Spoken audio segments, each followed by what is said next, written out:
میرے نبی پیارے نبی سنت تیری دنیا دی، اے نبی پیارے نبی سنت تیری دنیا دی، تو ہی شفاعت کی اما اے رحمت الصلاۃ والسلام علی رسولہ الکریم وعلی آلہ وصحبہ اجمعین۔ کوئی نہیں تجھ سا نہیں، اے رحمت للعالمین، اے نبی پیارے نبی سنت تیری دنیا دی، اے نبی خواجہ غلام فرید کی ایک ربائی یاد آئی ہے، پھر ترجمہ بھی کر دوں گا۔ جو سرائکی بیلٹ والے ہیں وہ تو سمجھ جائیں گے، لیکن اپنے دوست کی جدائی پر بڑا صدمہ ہے۔ آج میں اس کی اور اپنی تھوڑی سی کہانی آپ کو سناؤں۔ خواجہ صاحب فرماتے ہیں، شل ٹر دے سجن نوں کوئی نہ ویکھے، ڈھے پاؤندے نے پنگرے ہاں تے، اچھیاں بائیں تے لمیاں ڈھائیں تے ہوندے بین کسے دے نہ دے۔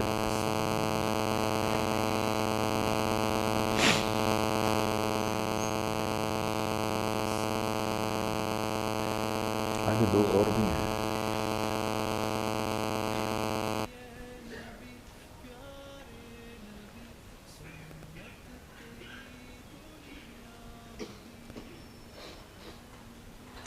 1997 کا ذکر ہے۔ ہاں، خواجہ صاحب کہتے ہیں، جاتے سجن کو کوئی دیکھ نہیں سکتا، اللہ کرے کوئی جاتے سجن کو کبھی نہ دیکھے، کیونکہ دل پارا پارا ہو جاتا ہے، پھر کسی اور کے بہانے کبھی ہائے کرتا ہے، کبھی آنسو بہاتا ہے، کبھی آہیں بھرتا ہے کہ اپنے محبت کو چھپانے کے لیے۔ بادن ہوا کا صبرت ام لم تصبر وبکاک ان لم یجر دمعک او جرا۔ متنبی۔ امر الفؤاد لسانہ وجفونہ فکتمنہ وکفی بجسمک مخبرا۔ میں ایک جگہ بیٹھا تھا، سامنے ٹی وی چل رہا تھا، آواز نہیں تھی۔ میں نے دیکھا ایک نوجوان ناچ رہا ہے، ڈانس کر رہا ہے ساحل پر، اور اس کے ساتھ 10-12 لڑکیاں وہ بھی ڈانس کر رہی ہیں۔ تو میں نے دیکھا بہت خوبصورت نوجوان ہے۔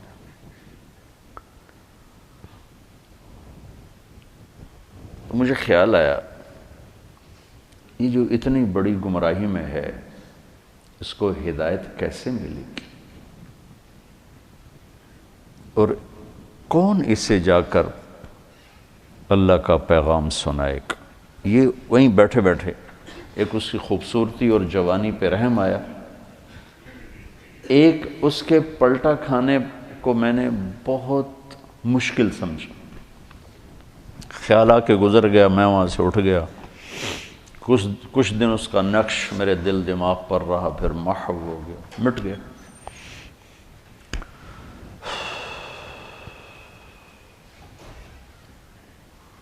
کراچی کا اجتماع تھا ستمبر میں،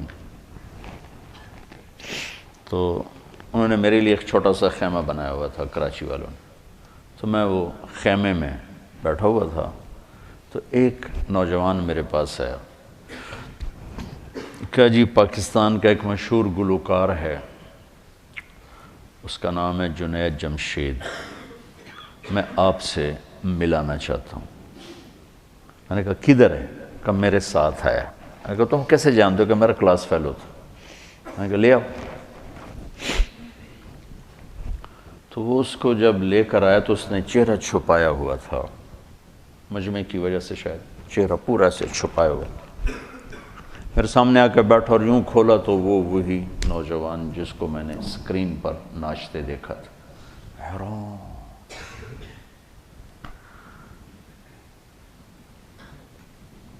تو میں نے کہا آپ کا نام؟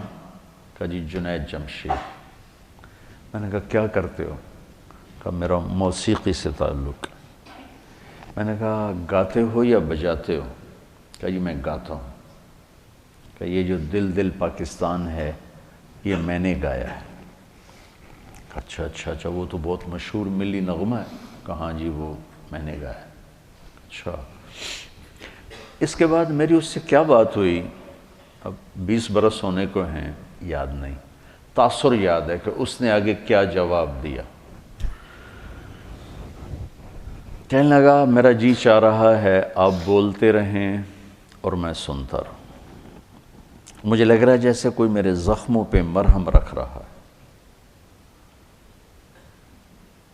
میرا ایک اور دوست بھی ہے، میں چاہتا ہوں میں اس کو بھی لے کر آؤں، سلمان، وہ بھی آپ کی باتیں سنیں. پھر تھوڑی دیر بعد اس نے کہا میں ایک سوال کرتا ہوں. ایک پاکستانی نوجوان جس گلیمر کو، گلیمر کہتے ہیں رعنائی، عیاشی، دنیا کی موج میلہ، جس موج میلے کو ایک پاکستانی نوجوان خواب میں دیکھتا ہے وہ مجھے حقیقت میں حاصل ہے، میرے پاس ہے.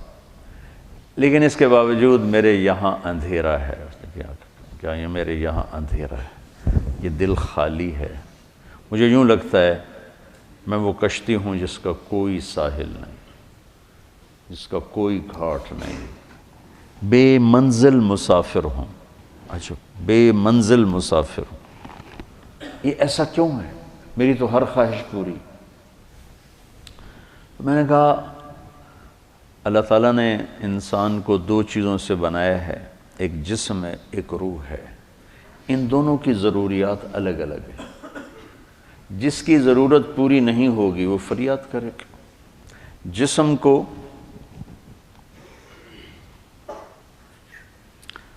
روٹی چاہیے، پانی چاہیے، ضروریات زندگی چاہیے. ان میں سے جو چیز بھی اس کو نہیں ملے گی وہ فریاد کرے گا. روح نہ عورت کو جانتی ہے، نہ روٹی کو جانتی ہے، نہ پانی کو جانتی ہے، نہ موسیقی کو جانتی ہے. روح ایک اللہ کا امر ہے جو صرف اللہ کو جانتا ہے. اسے اللہ چاہیے، اسے اللہ کا رسول چاہیے. تو جسم کو روٹی نہ ملے تو وہ پریشان ہوتا ہے. روح کو جب اللہ اس کا رسول کا تعلق نہیں ملتا تو وہ پریشان ہوتی ہے. پھر وہ پریشانی ویرانی بن کر جسم پہ طاری ہوتی ہے. پھر ہم اس کو دور کرنے کے لیے اس سے اور بڑی عیاشی میں جاتے ہیں کہ شاید ابھی کچھ کمی ہے. وہاں اس کی بھوک اور بڑھتی ہے، وہ اور فریاد کرتی. پھر ہم اس سے بڑی عیاشی میں جاتے ہیں، پھر اس کی بھوک اور بڑھتی، وہ اور فریاد کرتی ہے. اس قسم کا مضمون تھا. اس وقت ذرا تفصیل سے تھا، خلاصہ یہ. اور میں نے کہا اس کی مثال ایسے کہ درد ہو اس گھٹنے میں اور دوا لگے اس گھٹنے میں تو دوا بھی جا رہا ہے اور درد بھی نہیں جا رہا. دوا لگ رہا ہے، درد نہیں جا رہا. کیوں؟ جہاں درد ہے وہاں دوا نہیں، جہاں دوا لگ رہا ہے وہاں درد کوئی نہیں، تو آرام کیسے آئے گا؟ تو یہ بے چینی، کرب، یہ تو روح میں ہے اور ہم اسے دور کرنا چاہتے ہیں. جسم کی ضرور موسیقی، کھانا پینا، 5 اسٹار ہوٹل، گلیمر، موج میلہ، پروٹوکول، یہ تو سب جسم کی چیزیں. روح کو ان سے کیا سروکار؟ لیکن جس دن اسے غذا ملے گی ایک دم منزل بھی ملے گی، راستہ بھی نظر آئے گا، ساحل بھی نظر آئے گا، گھاٹ بھی نظر آئے گا اور منزل مقصود کا بھی پتہ چل جائے گا. تو یہ ہماری پہلی ملاقات تھی اور میں نے غالباً کہا کہ آپ کچھ تبلیغ میں جانا شروع کریں، 3 دن لگانا شروع کریں. کہنے لگا میں کیسے لگاؤں؟ میں تو گاتا ہوں، ناچتا ہوں، ڈانس کرتا ہوں، تبلیغ کس منہ سے کروں؟ کعبہ کے منہ سے جاؤ گے غالب شرم تم کو مگر نہیں آتی۔ میں نے کہا یہ تو دوا ہے، تو پہلے دن دوا کھانے سے آرام آتا ہے؟ مسلسل دوا کھاتے کھاتے کھاتے بیماری دبنا شروع ہوتی ہے اور اللہ تعالیٰ اسے ٹھیک کر دیتا ہے۔ یہ دوا ہے، تم شروع کرو، اس کو سوچو مت کہ میں ناچ رہا ہوں گا رہا ہوں، چل ٹھیک ہے۔ کوئی قبولیت کی گھڑی تھی اس نوجوان کی، اس نے 3 دن شروع کر دی۔ یہ جمشید اس کا کلاس فیلو تھا، یہ اس کو سب سے پہلے سلام دعا، یہ تبلیغ میں لگا تو اس کو اپنے اس کا خیال آیا، اس کو ملنا شروع کیا، پھر ایک جگہ پر آ کر وہ رک گیا، آگے نہیں لے جا پا رہا، تو اللہ نے اس میں مجھے ذریعہ بنایا، مجھے ڈالا۔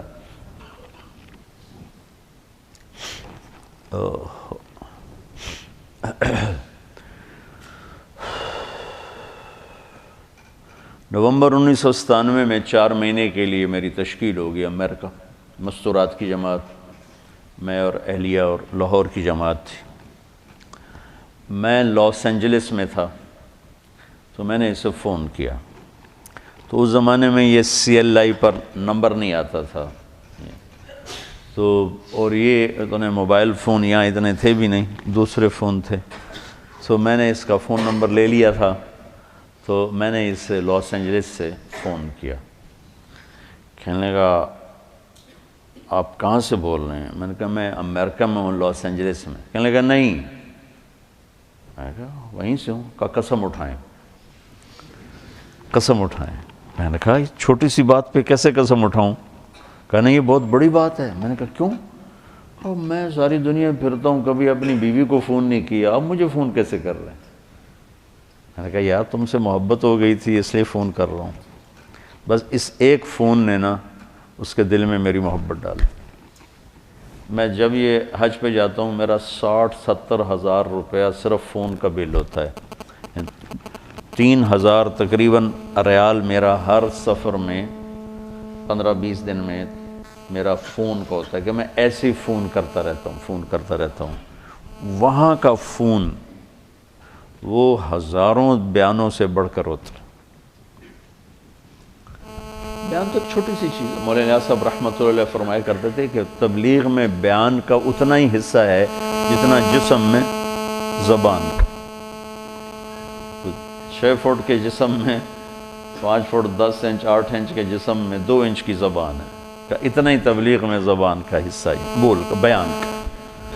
باقی لوگوں کو دل لینے کے لیے پتہ نہیں کیا کیا جتن ہے، تو اس پر اتنا اثر ہوا اس بات کا کہ انہوں نے مجھے امریکہ سے فون کیا۔ تو پھر میں اسے پورے سفر میں فون ملاتا رہا، اب یہاں ہوں، اب کیا حال ہے، اب کیا حال ہے۔ تو اللہ نے اس کے دل میں میری محبت ڈال دی۔ پھر وہ چلے کے لیے نکلا، پہلے اس نے چلے لگا، 3 چلے نے چلے لگا، ریمنڈ آیا ملا، میں نے بڑا پروٹوکول دیا، بہت پیار محبت ہنسا کھیڈا۔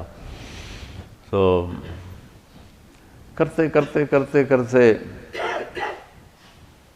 اس نے 3 چلے لگا، 3 چلے کے لیے نکل پڑا۔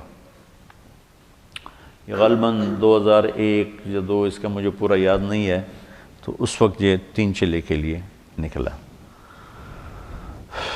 تو اس نے مجھے بالا کوٹ سے فون کیا کہ مولانا میں اس وقت بالا کوٹ کی ایک پرانی مسجد ہے، اس میں ہماری جماعت ہے، باہر فرش ٹوٹا ہوا ہے، اس پر ایک پھٹی ہوئی چٹائی ہے، اس پر میں لیٹا ہوا آپ کو فون کر رہا ہوں، اور جس سکون چین کو میں 5 سٹار ہوٹلوں میں ڈھونڈتا تھا وہ مجھے یہاں اس ٹوٹی ہوئی مسجد اور پھٹی ہوئی چٹائی پہ مل چکا ہے۔ مجھے یوں لگ رہا ہے میں ہوا میں اڑ جاؤں گا، بعین ہی اس کے یہ الفاظ تھے۔ تو میں نے کیا جواب دیا یاد نہیں، لیکن غالباً میں نے یہی کہا کہ اب روح تک اس کی غذا پہنچ گئی تو موج ہو گئی۔ یہ اس نوجوان کا ابتدائی سفر تھا۔ اس کا ماضی کیا تھا؟ گلیمر کی دنیا میں، شوبز کی دنیا میں اتنا بڑا موسیقی میں سٹار آج تک نہیں، پاکستان میں نہیں ہے، پاکستان میں کوئی نہیں ہے۔ اتنا بڑا نام کسی نے نہیں بنایا نہ کمایا۔ میں آپ کے استادوں کو بھی بتا رہا تھا، لندن میں ہر سال ایک میلہ لگتا ہے جس میں پوری دنیا کے بڑے فنکار، بڑے ہر ایک نہیں، بڑے جواد وسیم جیسے نہیں، بڑے فنکار بلائے جاتے ہیں، اور اس میں جو پھر وہ ریٹنگ لیتے رہتے ہیں سارے ملکوں سے، پورے دنیا میں ٹاپ لیول کا جو سٹار ہوتا ہے اس کے لیے خیمہ درمیان میں نصب کیا جاتا ہے، اور اس پر اس کا سپر سٹار فلاں فلاں یہ ہوتا ہے، اور باقی خیمے چھوٹے چھوٹے چھوٹے چاروں طرف ہوتے ہیں، رہتے وہ ہوٹل میں ٹھہرے ہوتے ہیں، لیکن وہ اس میلے میں نمائندگی کے لیے ان کو چند گھنٹے وہاں بٹھایا جاتا ہے، پھر لوگوں کا آنا، پھر باقی گانا بجانا، یہ سب کا۔ میں جب پہلی دفعہ وہاں انوائٹ ہوا، مدعو کیا گیا، تو میں نے، میرا خیمہ لگا ہوا تھا، تو بیچ میں جو خیمہ تھا سپر سٹار وہ امیتابھ بچن تھا، اور سپر سٹار امیتابھ بچن۔ مجھے خیال آیا کہ میرا نام بھی کبھی آ سکتا ہے، تو میں نے خود ہی کہا کہ نہیں، تیری یہ اوقات نہیں کہ تیرا نام یہاں آئے۔ 4 سال کے بعد میں جب اس میلے میں گیا تو میں دیکھ کے حیران ہوا کہ بالکل درمیان میں سپر سٹار جنید جمشید، وہ خیمہ میرے نام کا۔ یہ بلندی کی انتہا ہے، یہاں سے وہ چٹائی پر آیا، معمولی سفر میں، آج سارا ملک رو رہا ہے۔ اور اب آج صبح ہی ایک بچی نے کینیڈا سے فون کر کے مجھے رلا دیا، میں تو پہلی 4 دن سے رو رہا ہوں، تو اس نے پھر مجھے رلا دیا۔ میں نے ایسا غم کسی کی موت پہ نہیں دیکھا۔ میں 46 سال ہو گئے تبلیغ میں، بڑی بڑی مذہبی شخصیات گئیں، سیاسی دنیاوی شخصیات گئیں، کسی کے رونے پر اس طرح عوام، چھوٹے بڑے، مرد عورت، مالدار غریب فقیر، سندھی بلوچی بروئی پٹھان پنجابی، میں نے کسی کو ایسے روتا نہیں دیکھا جیسے اس کی موت پر دنیا روئی ہے، روئے جا رہی۔ یہ وہ اعزاز ہے جہاں سے وہ چھوڑ کے آیا تھا۔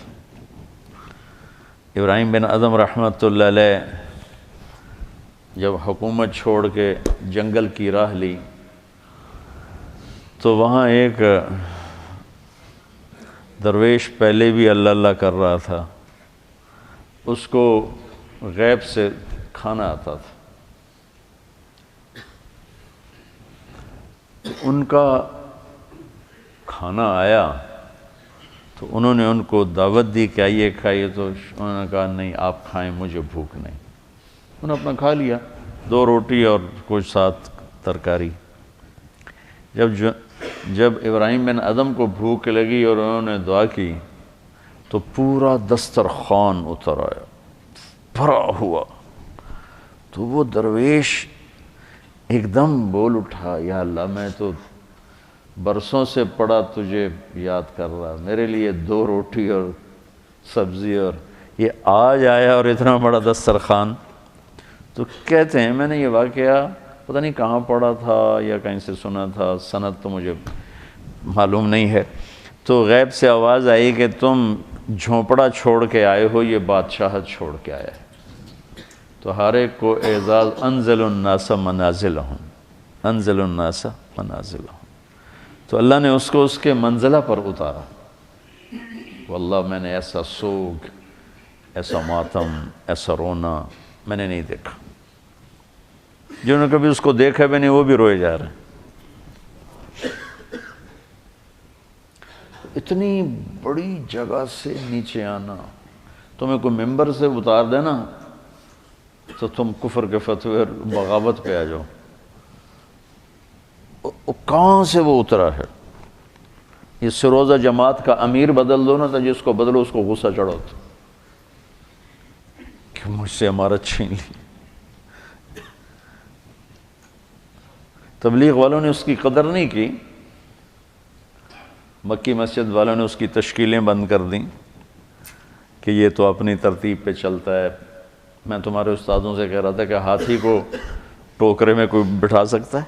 اس کے لیے تو اس کے حساب سے ہی دروازہ چاہیے. ہاتھی والوں سے دوستی ہو تو دروازے بڑے کرو، ہے نا، مثل مشہور ہے. بھائی آپ مسجد وار کام نہیں کر رہے، اصل میں آپ مسجد وار کام نہیں. ارے بھائی وہ مسجد وار کام کا ہے ہی، یہ تو ہمارے جیسوں کے لیے مسجد وار کام. تو اس پر ایک لگ گیا کہ یہ اپنی تبلیغ پہ چلتا ہے، تبلیغ کا یہ اصول نہیں، تبلیغ کا یہ طریقہ نہیں. اللہ نے تبلیغ میں شہادت دے کر کہا میرا ہی طریقہ ہے، یہ میرا ہی کام کر رہا ہے، یہ میرا ہی کام کر رہا ہے. وہ جانے اس نے اللہ کا پیغام سنا. کلبوں میں بڑے بڑے ہالز جہاں داخلے کا ٹکٹ پتہ نہیں کتنے کتنے 100 پاؤنڈ ہے، وہاں سے جا کے اللہ کی بات سنا. اللہ کے نبی تبلیغ گائے، اللہ کے نبی کی بات سنائی. 6 بر اعظم میں ہر بڑے خلق میں اللہ نے اس کو پھرایا، اور آخر میں اپنے نام پہ موڑ دے کے اپنے پاس بتائی.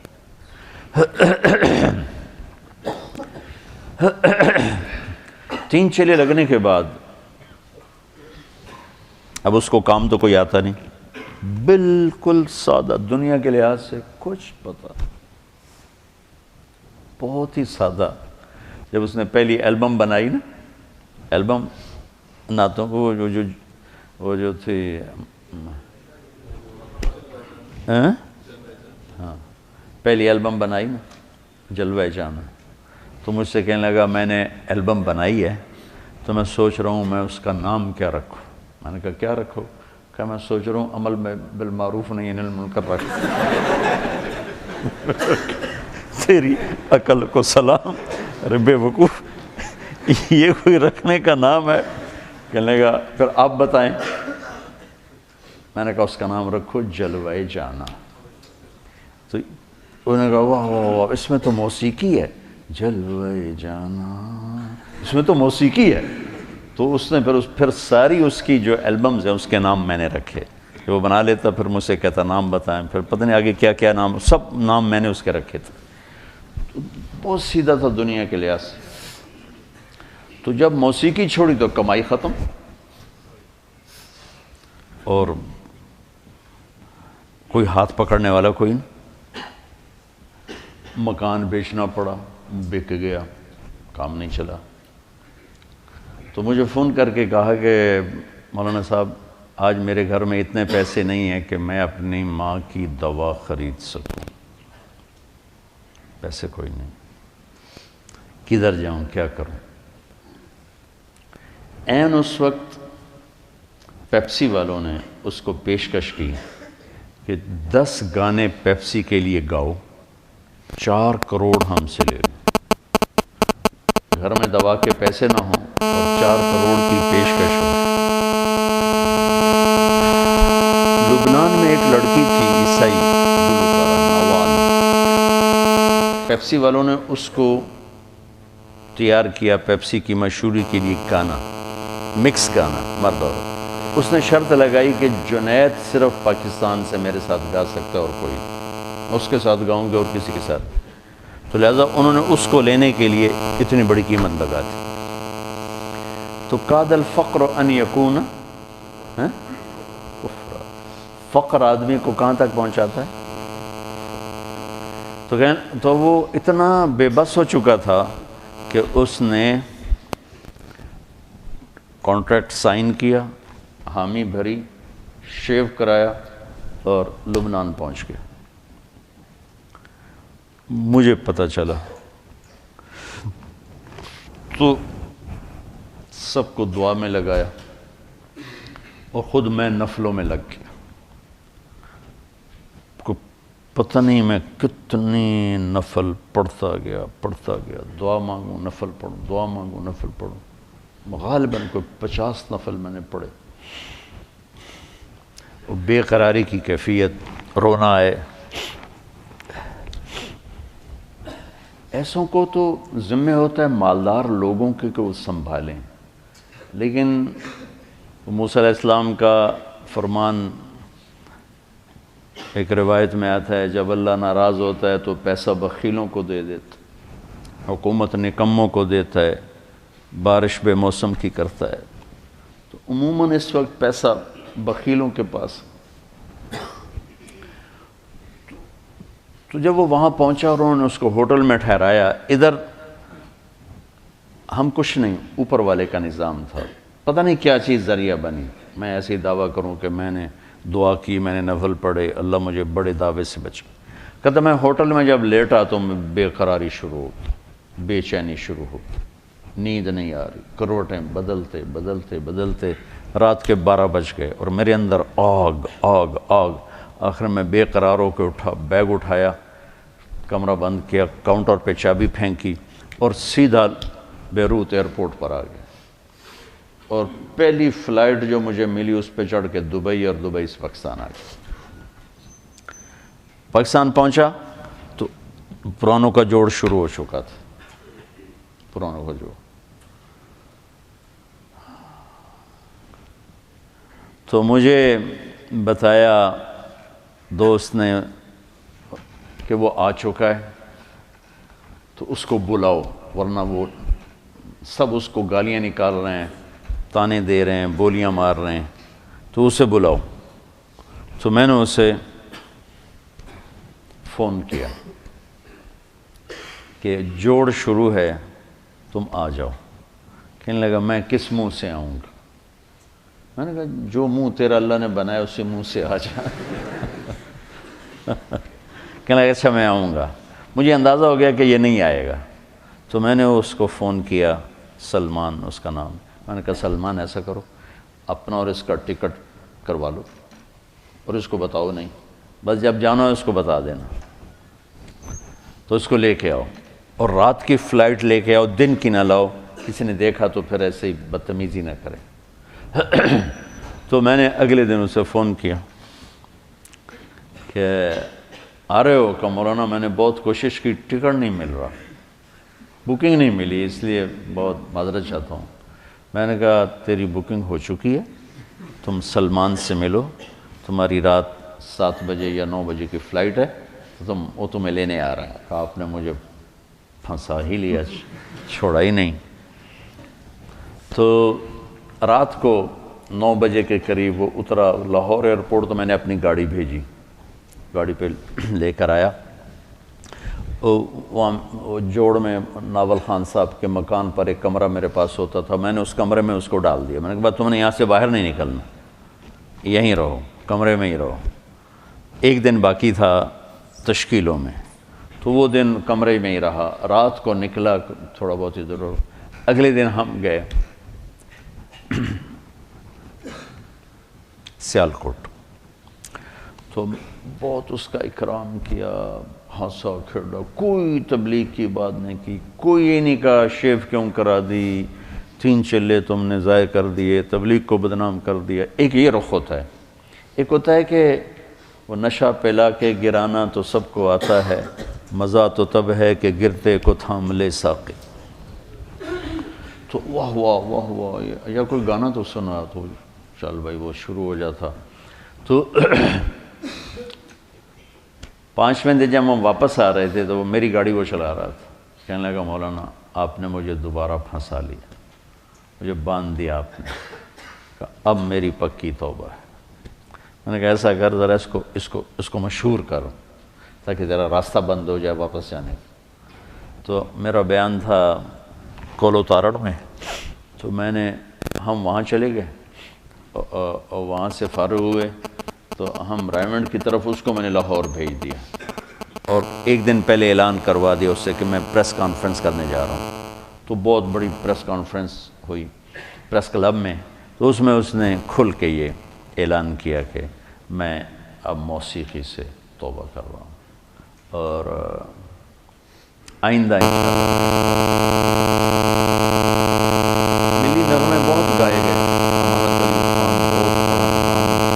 اس نے بڑے زبردست ملی نغمے گائے، لیکن دل پاکستان کی جو مقبولیت ہوئی اس شخص کی زبان سے، آج تک کوئی ملی نغمہ اس کو نہیں پہنچ سکا.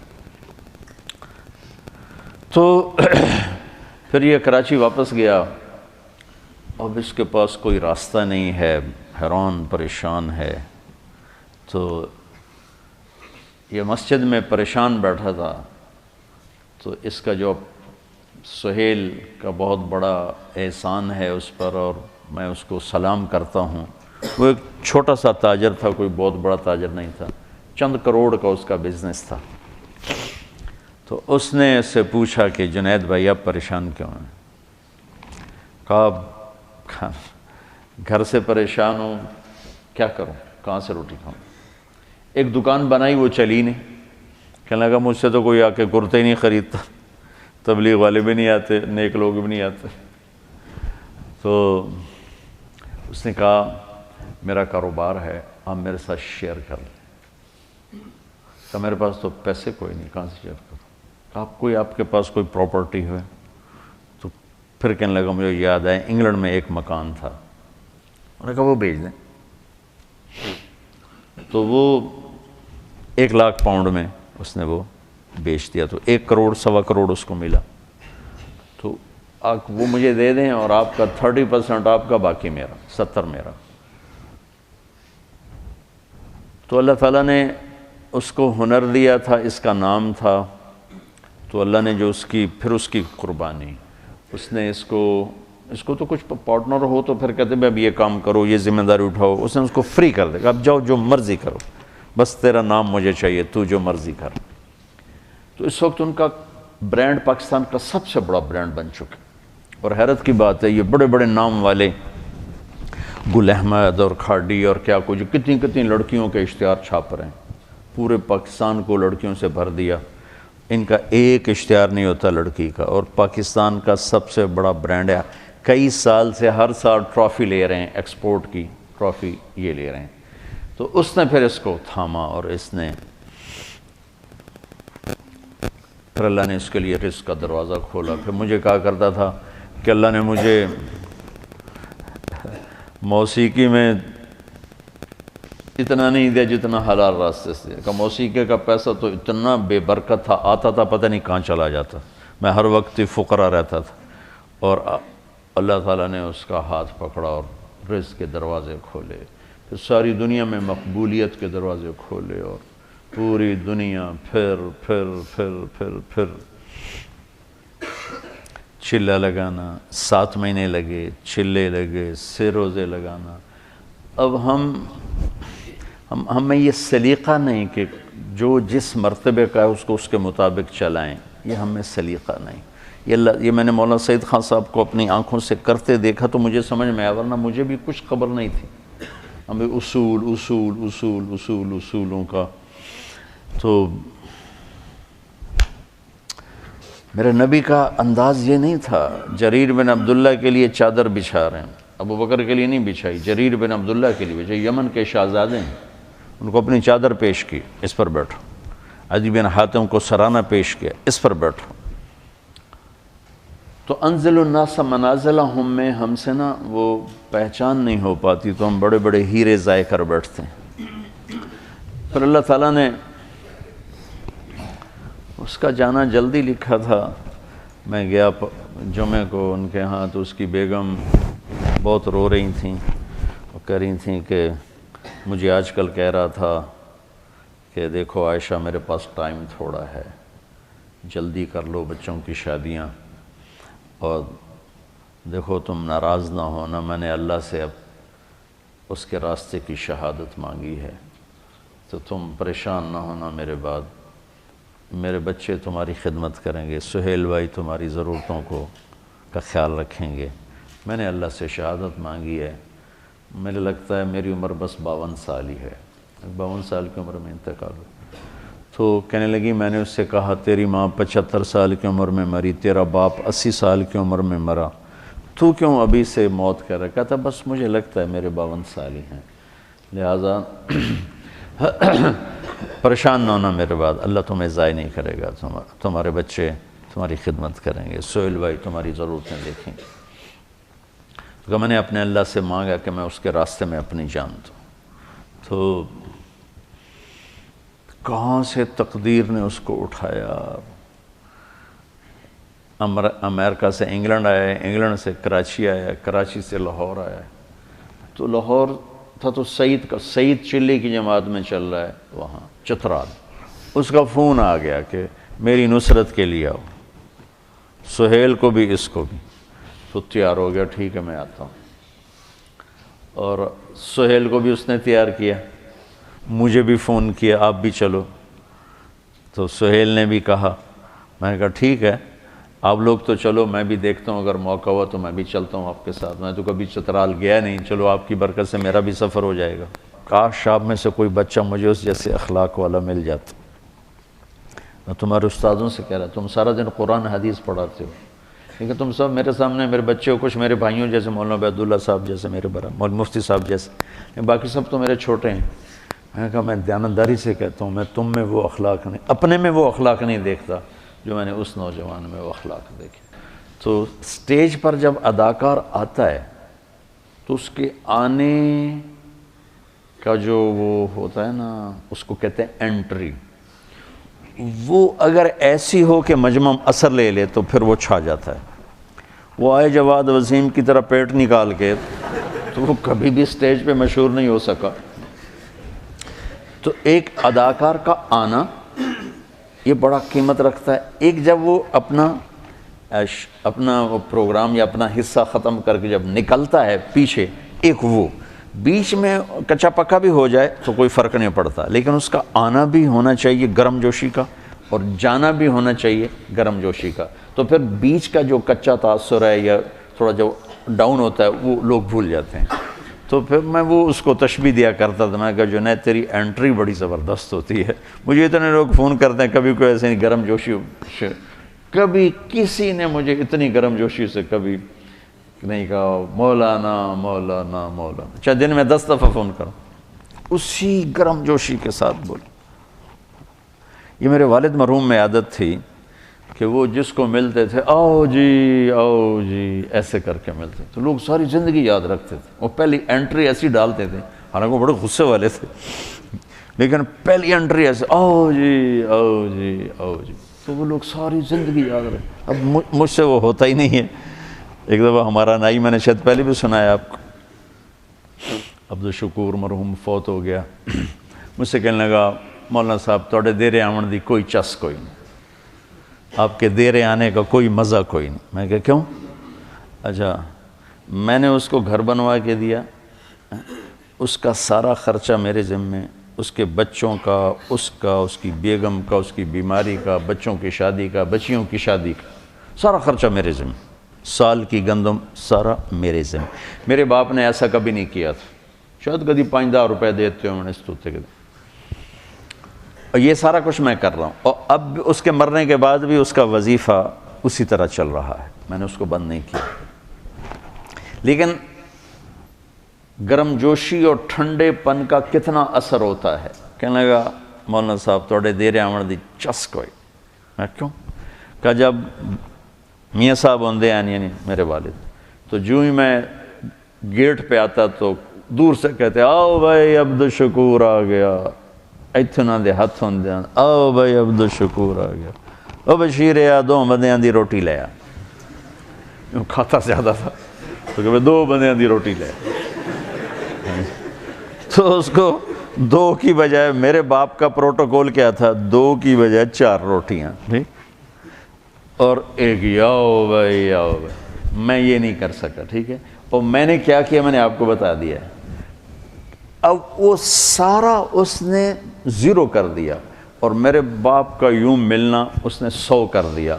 اور کہنے لگا تواڈے کول آویدا ملن واسطے منہ تواڈا ایدے ہوندا مسافر تسی ایدے کر دیو, تانوں کی ملنا. اس کو یہ دیکھو میری ساری خدمت اس نے کیسے 0 کر دی. یہ توجہ فرمانی ہوتا, توجہ کہاں سے ہے؟ وجہ, چہرہ میری طرف کرو, چہرہ توجہ اپنے چہرے کو میری. اس لیے تو میرے نبی اذا التفت التفت جميعا, یوں نہیں کرتے تھے, یوں کرتے تھے پورا, اور یوں ہوتے تھے پورا. ایسے نہیں ہوتا تھا. کہ یہ اتنا اثر ڈالتا ہے کہ میری اتنی خدمات اس نے ایسے کر دی, اور صرف میرے باپ کا یوں کرنا اس نے 100 کر دی. یہ جنید میں صفت تھی, کوئی انکار نہیں, ہر وقت بشاشت. کروڑوں روپے کماتا تھا اور 1 روپے کی زکوٰۃ فرض نہیں. ایسے دیتا تھا، ایسے دیتا، ایسے ایسے، ہر وقت اس کی جیب سے ایسے نکلتے تھے اور اپنی بیگم سے کہا ابھی کہ دیکھو مجھے لگتا ہے میرا وقت قریب آ چکا ہے، تو میرے بعد ہاتھ نہ روکنا، اللہ کے واسطے خرچ کرتے رہنا، ہاتھ نہ روکنا۔ تو بچوں بڑا صدمہ دے کر گیا ہے۔ میں کہہ رہا تھا ایک شعر ہے بڑا پرانا گھسا پٹا سا، ہر کوئی اپنے مردے پر فٹ کر دیتا ہے، لیکن مجھے پہلی دفعہ یہ شعر بڑا وزنی نظر آیا اور بڑا بھرپور نظر آیا، اور اس شعر کا اگر کوئی مصداق ہے میری اس زندگی میں تو وہ جنید بنا ہے۔ بچھڑا کچھ اس ادا سے کہ رت ہی بدل گئی، وہ ایک شخص سارے شہر کو ویران کر گیا۔ میں اس پر فٹا تھا، میں نے اور کسی شخصیت پر ایسا ماتم نہیں دیکھا، ایسا رونا دھونا نہیں دیکھا۔ میرے عزیزو دیکھو میں تمہارا استاد تو کوئی نہیں ہوں، کیونکہ میرا پڑھانا تو ہوتا نہیں، تمہارے استاد بیٹھے، میں سبب ہوں اس سارے، اللہ نے مجھے سبب بنایا آپ بچوں کے جمع ہونے کا، یہ ایک سسٹم کا۔ زندگی اس امت کو مختصر ملی ہے، کام بہت بڑے ملے ہیں، اس میں سارے نہیں ہو سکتے، سارے نہیں ہو سکتے، ایک ہی ہو سکتا ہے۔ ایک سے مراد ہے یعنی جو زیادہ اہم ہیں ان میں لگا جا سکتا ہے۔ ابو غدہ رحمۃ اللہ علیہ نے بھی اپنی کتاب میں لکھا ہے کہ علم لامحدود ہے، زندگی محدود ہے، لہذا سب کا احاطہ نہیں ہو سکتا، تو اپنے آپ کو اہم فل اہم میں لگاؤ، ایسے نہ ضائع کرتے پھرو، منطق کے پیچھے لگ گئے، فلسفے کے پیچھے لگ گئے، پتہ نہیں شعر و شاعری کے پیچھے لگ گئے، وہاں لگو جہاں کچھ کما سکو۔ آپ میری سب سے قیمتی متاع ہو، میرا اپنی معیشت پہ کوئی محنت نہیں، اس لیے میرا اس سے کوئی تعلق نہیں بن سکا، گھر میں میرا رہنا واجبی سا، میری محنت جو بھی ہے ٹوٹی پھوٹی محنت کا لفظ تو کہنا ہی توہین ہے، جو بھی گزری آوارہ گردی گزری، اب جیسے بھی گزری، جوتیاں چٹ کھاتے گزری، تو اب لوگ نا میرا سرمایہ ہو، اور جب آدمی کے پاس سرمایہ تھوڑا ہو نا تو وہ چاہتا ہے کسی اچھے کاروبار میں لگے تاکہ پروفٹ زیادہ ہو۔ جس فصل میں منافع زیادہ ہو وہ لگاتے ہیں، بازار میں جو سودا زیادہ بکتا ہو وہ رکھتے ہیں۔ تو جنید کی موت نے پھر میرے پر تبلیغ کی ہیبت طاری کر دی کہ ایسے ہیرے لاکھوں کروڑوں پڑے ہوئے ہیں، خانقاہ والے چل کے نہیں جاتے، مدرسہ والے چل کے نہیں جاتے، تبلیغ والے چل کے جاتے، جو انبیاء کی سنت، جو انبیاء کا شیوا ہے کہ گالیاں کھا کے پھر دستک دیں، یوں بیٹھنے والوں کو سنانا، اصابعہم فی آذانہم اور واستغشوا ثیابہم، کون سنائے گا؟ کسی میں طاقت ہے؟ اللہ کے بندے نوح علیہ السلام نے 950 سال ایسی قوم کو سنایا، تو اللہ نے تحفہ کیا دیا، کل عالمین کو چھوڑ کر آپ کو سلام پیش کرتا ہے آپ کا رب۔ بے طلبوں میں جانا، ایسے ہیروں کو ڈھونڈنا۔ اچھا میں کبھی تقابل نہیں کرتا، میں متعصب نہیں ہوں کہ میں کہوں بس یہی ہے اور کچھ نہیں ہے۔ جہاں سے ایک آدمی کو بھی فائدہ ہو رہا ہے اس کو بھی سلام کرتا۔ تمام دین کی محنتوں کی میرے دل میں عظمت ہے، قیمت ہے، مجھے کسی ایک کو اختیار کرنا ہے تاکہ مجھے بھی فائدہ ہو، تو میں اس میں لگنا چاہتا ہوں جس کا نفع مجھے دنیا اور آخرت میں زیادہ ملے، چونکہ ٹائم بھی تھوڑا ہے، عمر بھی تھوڑی، اسباب بھی تھوڑے ہیں، کام بے شمار ہیں۔ تم خالی راستے سے پتھر ہٹانے پر بھی لگ جاؤ تو اللہ اس پر بھی بہت بڑی جنت عطا فرما دے گا۔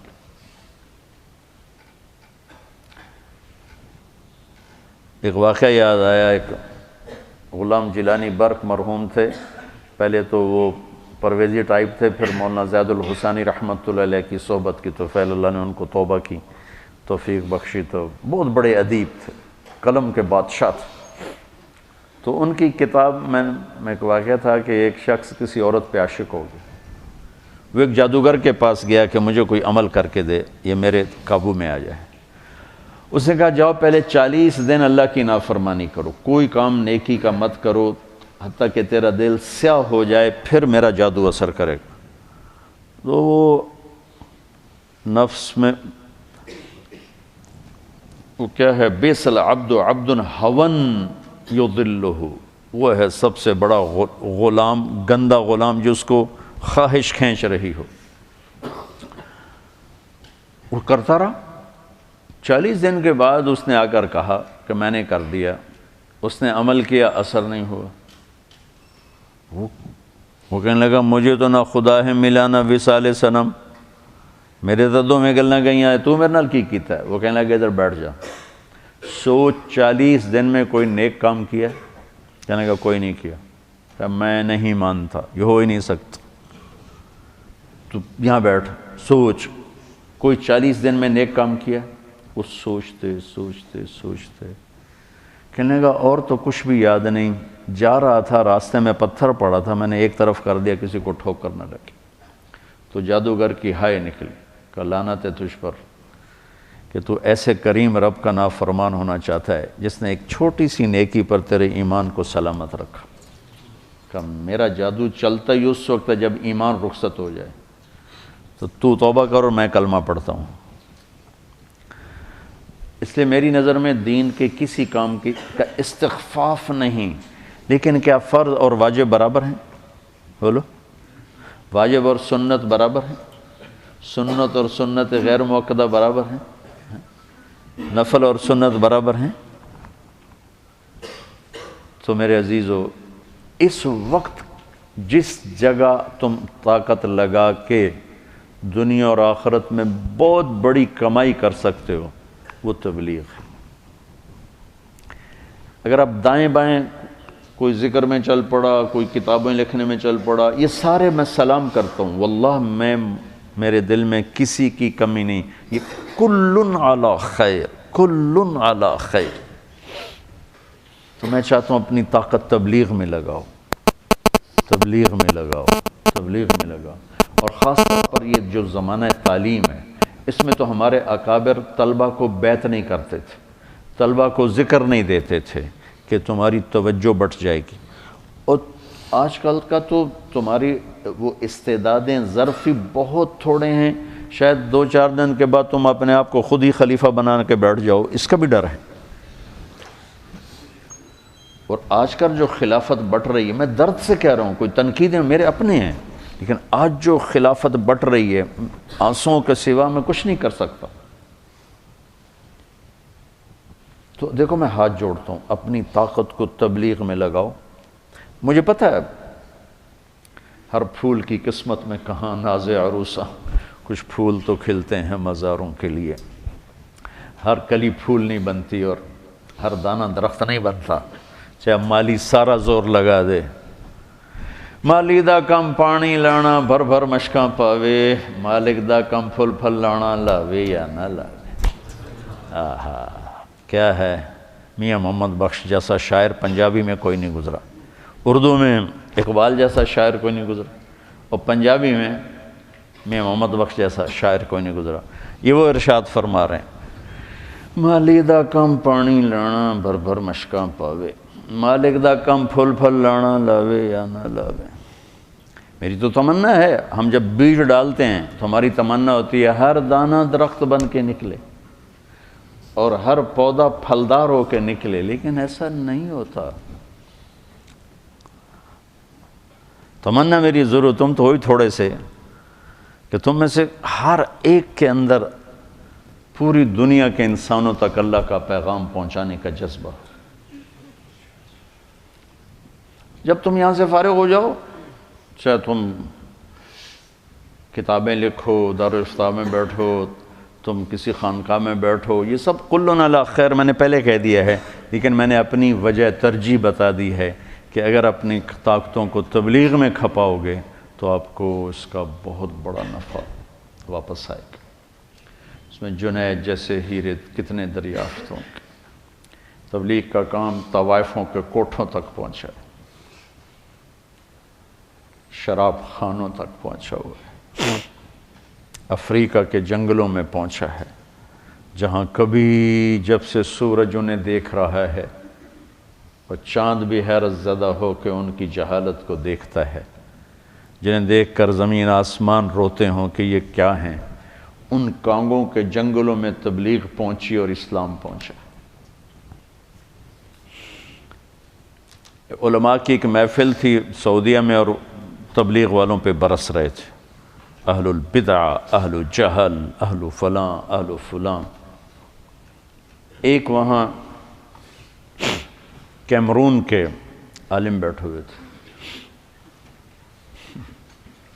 وہ جماعت لے کر گئے تھے کانگو کے جنگل میں، جہاں پہلی دفعہ ایک مخلوق ہے ہزاروں سال سے آباد، ننگے رہتے ہیں، ننگے، اتنے اتنے قد، مرد عورت، سوئی چبھے یا سانپ کاٹے، علاج جنگل سے ہے، باہر کی دنیا کو نہیں جانتے، کھانا پینا جنگل ہے، جنگل کے جانور ان کی غذا ہیں، جنگل کے پھل ان کی غذا ہیں۔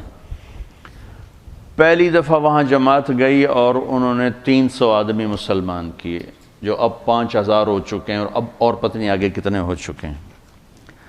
تو مولانا صاحب نے تھوڑی سی کارگزاری سنائی تو سارے علماء ایک دم محو حیرت ہو گئے، کہنے لگے بھائی ہمیں نہیں پتہ تھا کہ یہ کام یہاں تک پہنچ چکا ہے۔ پھر اگلے سال ایک ان میں سے ان کا سردار حج پر آیا تو اس نے ان سارے علماء سے ان کو ملا کہ یہ اس کا ثبوت ہے، یہ حج کے لیے آیا ہوا ہے۔ میرے عزیزو، باغباں کی تو خواہش ہوتی ہے کہ ہر غنچہ کھلے بھی، پھلے بھی، پھولے بھی۔ میری تمنا ہے، میری درخواست ہے، سب کی قدر، سب کی عظمت، واللہ میرے دل میں کسی کی کمی نہیں ہے۔ اس تھوڑی سی زندگی میں وہ کروں جس کا نفع زیادہ ملے۔ تھوڑا سرمایہ والا اپنے سرمایہ کو ضائع کرنے سے ڈرتا ہے کہ کہیں کھو نہ بیٹھو، تو اس امت کو زندگی کا سرمایہ تھوڑا ملا ہے، وہاں لگاؤ جہاں اس کی واپسی بہت زیادہ ہو۔ وہ اس وقت تبلیغ میدان میں چہار دانگ اس کی خوشبو ہے۔ تو مجھے اللہ نے اس قافلے کے ساتھ جوڑے رکھا۔ آپ بچوں سے بھی یہی چاہتا ہوں، نہ آپ کا علم پختہ ہے، نہ صحبت پختہ ہے، نہ تجربہ ہے، تو 2-4 کتابیں پڑھ کے اپنی رائے قائم مت کرو، نہ کہیں کھڈے میں گر جاؤ گے۔ ہم آپ کو زبردستی تو نہیں کر سکتے ہیں، لیکن اپنے دلوں کے دروازے ہماری آواز کے لیے کھلے رکھو، اپنے دماغ کے ریشوں کو ہماری بات کے لیے کھلا رکھو، کل آپ اس کا نفع اٹھاؤ گے۔ میں نے اپنے بڑوں کی ہر ناگواری کو برداشت کیا اور کبھی اعتراض نہیں پیدا ہونے دیا۔ ٹھیک، اللہ مجھے اس کا نفع دے رہا ہے، اللہ مجھے اس کا نفع دکھا رہا ہے۔ تو تم مجتہد نہ بنو بچوں، خود اپنی رائے قائم نہ کرو، یہ ہے اور یہ ہے، بہت چھوٹا سا ہمارے پاس۔ تو پھر ویسے ہم نے نصاب چھوٹا کر دیا ہے، یہ 8 سال والوں کو 7 سال کر دیا، اب 7 سالوں کو 6 سال کر دیا، تو اب 3 جگہ تم تقسیم نہیں ہو سکتے ہو، لہذا یا تعلیم میں لگو یا تبلیغ میں لگو، جب فارغ ہو جاؤ پھر جو تمہارے جی میں آئے، چاہے جو مرضی کرنا۔ مجھے 8 سلسلوں میں خلافت حاصل ہے، 8، یہاں 4 ہیں نا، چشتیہ، قادریہ، سہروردیہ، نقشبندی، مجھے 8 سلسلوں میں 4 جو ان کو مجھے نام بھی نہیں آتا۔ خلیفہ غلام احمد صاحب رحمۃ اللہ علیہ کا پیغام آیا، نقشبندی سلسلے کی بہت بڑی شخصیت تھی، اور حضرت لاہوری رحمۃ اللہ علیہ سے بھی خلافت تھی۔ ڈیرہ اسماعیل خان سے پیدل لاہور جاتے تھے اپنے شیخ کو ملنے کے لیے، ڈیرہ اسماعیل خان سے پیدل، 104 سال کی عمر میں وفات پائی۔ تو ان کا پیغام آیا کہ مجھ سے آ کے ملو، میں لاہور میں تھا، میں رائمنڈ تھا، وہ لاہور تھا، اجتماع تھا تو میں نے نظر انداز کر دیا، تو پھر ان کے کا پیغام ہے مجھ سے آ کے ملو، میں نے پھر نظر انداز کر دیا۔ میں کہا حضرت مجھے تو تصوف کی الف بے کا نہیں پتہ۔ کہا بس میں نے آپ کو دینی ہے۔ پھر ادھر انگلی رکھ کے پتہ نہیں کیا کیا، پھر ادھر کچھ کیا سے سوراخ ہوا کہ نہیں ہوا یہ تو اللہ رسول جانے۔ پھر انہیں میری خلافت لکھوائی۔ 4 جو یہاں معروف ہیں، 4 اور جو میں نے پہلی دفعہ ہی سنے ہیں، پتہ ان کے نام کہیں وہ پرچہ پڑا ہوگا، میں نے سنبھال کے رکھا ہوا تو تھا، لیکن وہ میں ایسے مجہول سا ہوں اپنی چیزوں کے بارے میں۔ تو 8 سلسلوں میں مجھے خلافت دی، لیکن میں تمہیں دیانتداری سے کہہ رہا ہوں تمہارا فائدہ تبلیغ میں لگنے میں ہے۔ مولانا یوسف لدھیانی صاحب رحمۃ اللہ علیہ نے مجھے خلافت دی، اور میرے لیے جو سب سے بڑی باعث برکت ہے نا، وہ سید نفیس الحسینی شاہ صاحب رحمۃ اللہ علیہ کی نسبت۔ تو بچوں آگے فقیرانہ اے صدا کر چلے، میاں خوش رہو ہم دعا کر چلے۔ کرنا نہ کرنا تو آگے تمہارا کام ہے، بتانا ہمارے ذمہ ہے۔ سو کوشش کی ہے کہ آپ کو بتا دیا جائے احباب جمع ہے میر حال جل کر، پھر اتفاق چلو جنید کے لیے تھوڑی دعا کرو سارے۔ اللہم لک الحمد لله وصلی علی محمد وفضلنا ما انك انت التواب الرحیم۔ یا اللہ یہ سارا مجمع تیرے نیک نیک نیک نوجوانوں کا ہے، ان کے استادوں یا مدرسے کے ملازم ہوں یا یہ بچے پڑھنے والے ہوں، یہ سب تیری راہ کے مسافر ہیں، سب شبان نشعور کی عبادت ہی رہیں یا اللہ۔ یا اللہ ان کے اٹھے ہوئے ہاتھوں کی بخیر سارے شہدائے اس جہاز کو، خاص طور پر میرے دوست میرے بھائی جنید سیدھی کو اپنی شایان شان درجات عطا فرما، ان کی بخشش فرما، ان کے درجے بلند فرما، ان کی کمی کوتاہیاں معاف فرما یا اللہ یا اللہ یا اللہ۔ زندگی بھر میں جو اس سے غفلت ہوئی، کوتاہی ہوئی، تو بہت قدرت والا ہے، اپنے فضل و احسان سے اس کو معاف کر دے۔ اس نے ساری زندگی تیرے نبی کی نعت سنائی، تیری تعریف کی، تیرے سامنے اس نے ایک مناجات ایسی گائی ہے یا اللہ کہ وہ جب بھی سناتا تھا ہمارے دل پگھلتے تھے، ہمارے آنسو بہتے تھے۔ یا اللہ وہ تیرے پاس پہنچ چکا ہے، ہماری دعا ہے یا اللہ کہ تو اہل ایمان کو وہاں جمع کرے اور اس سے کہے اٹھ اور کھڑا ہو، سنا الہی تیرے در پر بھکاری بن کے آیا، الہی تیری چوکھٹ پہ بھکاری بن کے آیا۔ یا اللہ مدتوں ہم نے یہ مناجات سنی، مینا میں سنی، عرفات میں سنی، مکہ میں سنی، اور یا اللہ ہم آنسوں سے روئے اس کی دردناک آواز نے۔ وہ خود بھی روتا تھا، ہمیں بھی رلاتا تھا۔ یا اللہ آج وہ تیری بارگاہ میں پہنچ، میرا جی چاہتا ہے یا اللہ تو اہل ایمان کو جمع کرے، ان کی ارواح کو جمع کرے، فرشتوں کو جمع کرے، اور تو ان سے کہے میرے بندے اٹھ اور سنا الہی تیری چوکھٹ پر بھکاری بن کے سراپا عجز فقر و نلت لے کے آیا۔ اے اللہ ہم بھی تیرے پاس راستے میں ہیں، کب آنا ہے تجھے زیادہ پتہ ہے، لیکن ہم بھی میرے مولا بھکاری ہیں، عجز و ندامت ہے، دامن خالی ہے، نیکیاں بھی گناہ نظر آتی ہیں، گناہوں کا بوجھ تو پہلے ہی بہت زیادہ۔ اے اللہ ڈر لگتا ہے پتہ نہیں کس حال میں تو واپس بلائے گا میرے مالک۔ تو نے فضل فرمایا ساری زندگی نیک نامی کے ساتھ گزر، نیک لوگوں کے ساتھ گزروائی، ان خوبصورت نوجوانوں کے ساتھ گزروائی۔ اے اللہ یا اللہ اے میرے مالک تیری بے نیازی سے ڈر بھی لگتا ہے، تو سمجھ تو غنی ہے، ہم فقیر ہیں،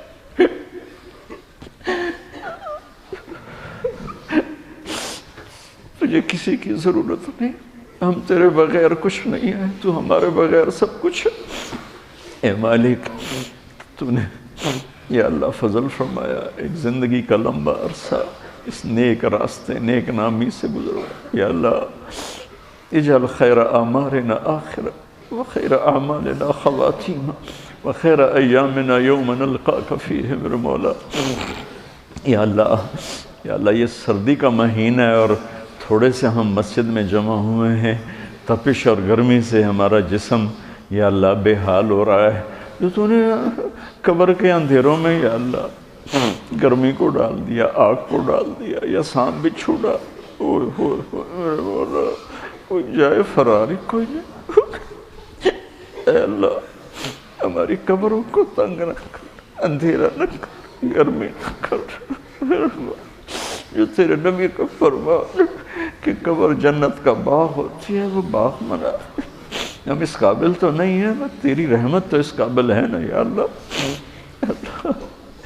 وہ غار والوں نے تو تجھے عمل پیش کیے تھے تو تو نے پتھر اٹھایا تھا, ہم بھی کیا پیش کرے یا اللہ. فقیر آدمی کیا پیش کر سکتا, اس لیے فقیر صدا لگاتا ہے اللہ کے نام پہ دے جا بابا. یا اللہ ہم بھی تجھ سے تیرے نام پہ تیری رحمت بخشش مانگتے ہیں. ہمارے پاس کیا ہے, کچھ بھی نہیں ہے. اے مولا یا اللہ ہمیں ننگے پن سے بڑی شرم آتی ہے. محشر کے دن تو کپڑے پہنائے گا جس کو چاہے, ان میں ہمارا نام بھی شامل کر.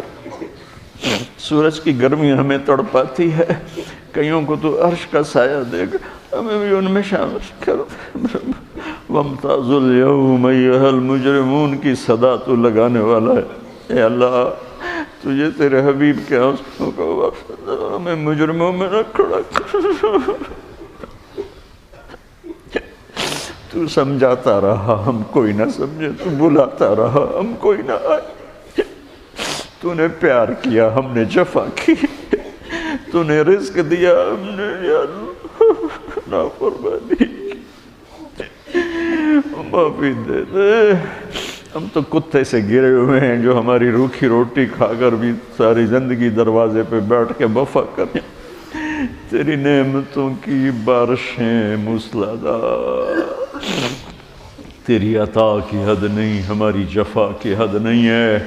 بس مہربانی کر دے یا اللہ, ان بچوں کو قبول فرما, ہمارے اس سلسلے کو قبول فرما, ہم سب کو اس دعوت کے مبارک کام میں قبول فرما. ہمارے مدرسہ کے اساتذہ, ان کے اہل عیال اولادیں, ہمارے مدرسہ کے ملازمین, ان کے اہل عیال اولادیں, ہم یہ بچے یا اللہ ہم سب پر عافیت کی چادر ڈال دے, رحمت کی چادر ڈال دے, محبت کی چادر ڈال دے, قبولیت کا تاج سر پہ سجا دے.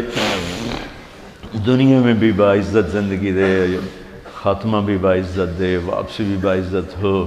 یا اللہ جب تیری بارگاہ میں پہنچیں تو وہ لمحہ, وہ گھڑی, وہ دن ہماری زندگی کا سب سے خوبصورت لمحہ ہو جب تجھ سے ملاقات ہو اور تو کہے جاؤ میں راضی ہو. ربنا آتنا فی الدنیا حسنہ وفی الآخرۃ حسنہ وقنا عذاب النار. وصلی اللہ تعالی النبی الکریم. آمین.